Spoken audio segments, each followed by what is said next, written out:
ஒவ்வொருத்தருடைய மனசு ஏதாச்சும் ஒன்று அடையணும், ஏதாச்சும் ஒன்று நம்ம வாழ்க்கையில சாதிக்கணும், இல்ல நம்மளுக்கு தேவையானதை வேணும்ன்ட்டு நிறைய விஷயங்கள் ஒவ்வொரு மனசும் உற்பத்தி பண்ணிக்கிட்டே இருக்கும். ஆனா அதுக்கேத்த ஒரு உத்வேகமும், அதுக்கேத்த ஒரு சக்தியும், அதுக்கேத்த ஒரு முயற்சியுமே ஒவ்வொருத்தருக்கும் கிடைக்காம இருக்கிறது தான் காரணம். ஏன்னா இந்த மனசு ஒவ்வொரு விஷயத்தையுமே உங்களுக்குள்ள இருந்து உற்பத்தி பண்ணுமே ஒழிய அதுக்கு உண்டான உத்வேகம் கிடைக்காம இருக்கிறதுக்கு காரணம் என்னன்னா, ஒவ்வொருத்தருக்குள்ள இருக்கிற அந்த எரிபொருள், அதாவது அந்த ஆற்றல், அந்த சக்தி குறைவா இருக்கிறதுக்கு தான் ஒவ்வொருத்தருக்குமே காரணம். இதுதான் நிஜம். ஏன்னா இங்க நீங்க பாத்தீங்கன்னா நிறைய வாழ்க்கையினுடைய வெற்றியாளர்கள் நீங்க எங்க வேணாலும் பார்க்கலாம். அது சினிமா துறையா இருக்கட்டும், எந்த துறையா வேணா இருக்கட்டும், ஃபார் எக்ஸாம்பிள் ஒரு விளையாட்டு துறையா இருக்கட்டும், எல்லாமே பாத்தீங்கன்னா ஒவ்வொருத்தருக்குள்ள இருக்கிற ஆற்றல் தான் மிக மிக மிக மிக முக்கியமான ஒரு காரணம். ஆனா அந்த ஆற்றல் ஒவ்வொருத்தருக்கும் அது குறைவாக இருக்கும் பொழுதும் அதுக்குண்டான முயற்சியும் அதற்குண்டான பயிற்சியும் எடுக்கிறதுக்குமே உங்களுடைய வினைகள் விடுறது கிடையாது. இதுதான் முதன்மையான ஒரு விஷயம். அதையும் தாண்டி ஒருத்தர் அந்த துறையில ஜெயிச்சாங்கன்னா, அதையும் தாண்டி அதுல ஒரு வெற்றி எனும் சுவையை அவங்க ஒவ்வொருத்தரும் அறிஞ்சாங்கன்னா, அந்த சுவை கிடைச்சதுக்கு அப்புறமா பாத்தீங்கன்னா அந்த ஃபியூல் அவங்களுக்குமே குறைய ஆரம்பிச்சு. நீங்க பாருங்க, யாரா இருந்தாலுமே ஒரு நாள் எந்த துறையா இருந்தாலுமே அதுல ஒரு நாள் ஃபீல்ட் அவுட் ஆவாங்க. ஏன் அது காரணம் அப்படின்னும் போது ஒண்ணும் கிடையாது. உள்ள இருக்கிற அந்த எனர்ஜி, அந்த சக்தி, அந்த ஆற்றல் குறையும் போது ஒவ்வொருத்தருக்குமே அதுக்குண்டான பலன்ன்றது குறைஞ்சிரும். ஏன்னா நீங்க எந்த செயலை செஞ்சுக்கிட்டு போயிட்டே இருந்தாலுமே அதுல வினைகளும் கூட சேர்ந்து வந்துகிட்டே இருக்கும். அப்ப வினைகள் கூட சேர்ந்து வந்துகிட்டே இருக்கும்போது அவங்க எவ்வளவு உயரத்துக்கு போனாலுமே பின்னாடி வினைகள்ன்றது ஒரு நாள் வேலை செஞ்சிடும். இதுதான் இந்த இன்ஃபினிட்டின்னு சொல்லுவாங்க. இந்த இன்ஃபினிட்டின்றது மாறி மாறி மாறி மாறி வந்துகிட்டே இருக்கும். இப்போ ஒருத்தர் புதுசா ஒரு விஷயத்தை தொடங்கணும்னு வச்சுங்களேன், ஒரு புதுசா ஒரு வேலையை செய்யணும்னா செய்ய முடியாது. ஏன்னா உள்ளுக்குள்ளார ஒரு தாழ்வு மனப்பான்மை, பயம், பதட்டம், இது எல்லாமே நிறைஞ்சிருக்கும். ஸோ இது ஏன் காரணம் போது ஒவ்வொருத்தருக்குள்ளார இருக்கிற அந்த சக்தியும் அந்த சக்தி குறைவுபாடு தான் நீங்க மிக மிக முக்கியமான ஒரு விஷயம். ஏன்னா இங்க எல்லாமே நீங்க முழுசா நீங்க பார்க்கலாம். நீங்க உடலா இருக்கீங்க, நீங்க மனமா இருக்கீங்களா, நீங்க ஆன்மாவா இருக்கீங்களான்றதே தெரியாம நிறைய பேர் இருக்கீங்க. இதுதான் எங்க பிரச்சனையே. அப்போ ஒவ்வொருத்தருமே இறைவன் அப்படின்ற ஒரு அருட்பெரும் ஜோதி, அந்த ஃபியூல், அந்த ஜோதியில இருந்து வரக்கூடிய அந்த ஃபியூலை ஒவ்வொருத்தரும் இங்க தெரிஞ்சுக்கணும். அந்த ஃபியூல் கம்மியா இருக்கு. அந்த ஃபியூல் ஒவ்வொருத்தருக்குமே பயிற்சிகள் மூலயமாக இன்க்ரீஸ் பண்ணும்போது ஒவ்வொருத்தருக்குள்ளார இருக்கிற அந்த தாழ்வு மனப்பான்மையும், அந்த பயமும், அந்த பதட்டமும் உடைக்கணும் அப்படின்னா முதல்ல மனதை முழுமையாக நீங்க தயார் செய்ய ஆரம்பிக்கணும். நீங்க யார் உங்களுடைய மனசை நீங்க தயார் பண்ண ரெடியா இருக்கீங்க சொல்லுங்க. நம்ம என்னதான் பேசினாலுமே நான் பேசுற ஒரு சில விஷயங்கள் நிறைய பேர் எங்களுக்கு புரியலனா அப்ப நீங்க என்னுடைய அலைவரிசைக்கும் நான் இருக்கின்ற தன்மைக்கும் நீங்கள் இருக்கின்ற தன்மைக்கும் ஒத்து போகல. ஒத்து போறவங்க இதை புரிஞ்சுக்கிட்டு அவங்களுக்கு புரிஞ்சவங்க அவங்களுடைய வாழ்க்கை மேம்படணும், அவங்க அடுத்தடுத்து போகணும்.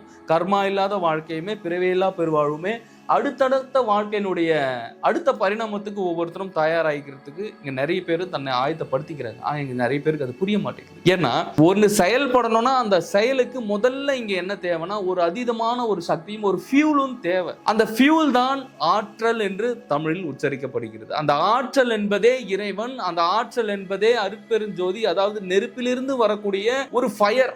இப்ப நீங்க பாத்தீங்கன்னா ஒரு குரு உங்களை அணுகிறார் அப்படின்னா யார் குருன்றது நீங்க முதல்ல தெரிஞ்சுக்கணும். ஏன்னா குரு உங்களுக்குள்ள இருக்கிற அந்த அக்னியினுடைய அந்த எனர்ஜியை, அந்த ஆற்றலை தூண்டி விடுபவர் தான் குரு. அப்ப குரு உங்களுக்குள்ளார குரு உங்களை தொட்டோ இல்ல தீட்சை கொடுத்தோ இல்ல உங்களை நயன தீட்சையோ பரிச தீட்சையோ இந்த கண்கள் மூலயமா கடத்துறது நயன தீட்சை, தொட்டு காண்பிக்கிறது தொடு தீட்சை. அப்போ குரு உங்களுக்கு தீட்சை கொடுக்கும்போது என்ன ஆகும்னா குருவினுடைய ஆற்றலை உங்களுக்குள்ளார செலுத்தி உங்களுக்குள் தூங்கி கொண்டிருக்கின்ற ஆற்றலை துவண்டு விட்டு உடலில் இருக்கின்ற 10 விதமான தசைவாயுக்களை ஏற்றி விடும்போது இறுதியாக உங்களுக்குள்ள இருக்கின்ற தனச்செயின் என்கின்ற பெரும் வாயு, பெருங்காற்று, அந்த தனச்செயின் என்கின்ற ஃபியூல் உங்களுக்குள்ளார தூண்டி விடும்போது என்ன ஆகும்னா ஒவ்வொருத்தருக்குள்ளேயுமே கடவுள் தன்மையும் ஒவ்வொருத்தருக்குள்ளேயுமே அந்த இறைத்தன்மை எளிமையாக நீங்கள் உணர்ந்து நீங்கள் ஒரு அதீத ஒரு சக்தியா நீங்க மாற முடியும். இதுதான் நிஜம்.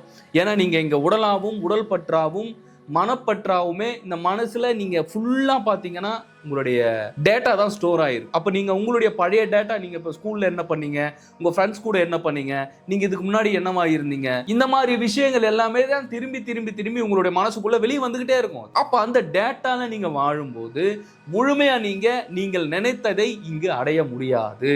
ஏன்னா உங்களுடைய டேட்டா உங்களை பின்னோக்கி இழுத்துட்டு போதா இல்ல உங்களுடைய முன்னோக்கி இழுத்துட்டு போதான்றதை நீங்க தெரிஞ்சுக்கணும். அப்போ உங்களுடைய வாழ்க்கையில growth இல்ல, எனக்கு வாழ்க்கை மாற மாட்டேங்குது, நான் கோவில் போறேன், நான் குளம் போறேன், நான் பல பரிகாரங்கள் நான் பண்றேன்னா நீங்க என்ன பரிகாரம் வேணா பண்ணுங்க, அது பிரச்சனையே கிடையாது. ஆனா பரிகாரம் அப்படின்றத தாண்டி உங்களுக்குள்ள கடவுள் இருக்கிறார், அந்த கடவுளினுடைய சக்தியை நான் எப்படி பயன்படுத்துறது, அப்ப கடவுளை நான் எனக்குள்ள இருந்து எப்படி வெளியே கொண்டு வருது? இதை தான் ஒவ்வொரு சித்தர்களும் மகான்களும் ஞானியர்களும் இன்றளவில் இருக்கக்கூடிய சித்தர்களும் செய்த மாபெரும் சூட்சும ரகசிய கலை.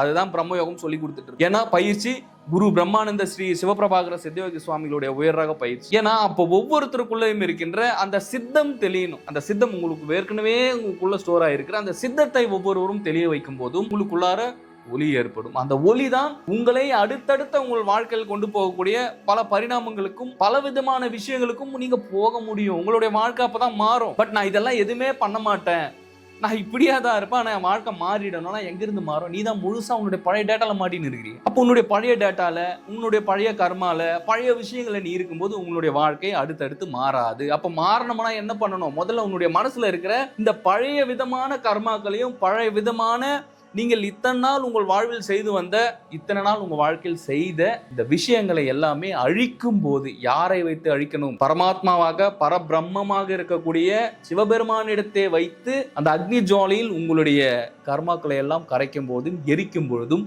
உங்களுடைய வாழ்க்கை அடுத்த அப்கிரேடுக்கு போகும். இதுதான் பிரம்மயோகம். ஸோ இது எல்லாமே பண்ணாம என்னுடைய நெகட்டிவ் நான் போயிடணும் குருஜி, நான் எப்பயுமே பாசிட்டிவா இருக்கணும் குருஜி, என்னோட தன்மையே மாறிடணும்னா நிச்சயமா மாறாது. ஸோ ஒவ்வொருத்தருமே என்ன மாதிரி விஷயத்துல மாட்டின்னு இருக்கீங்கன்றதை பார்க்கணும், கண்டிப்பா பார்க்கணும். இது பார்க்காம இங்க எல்லாமே மாத்திரணும்னா ரொம்ப ஒரு கடினமான ஒரு விஷயம்.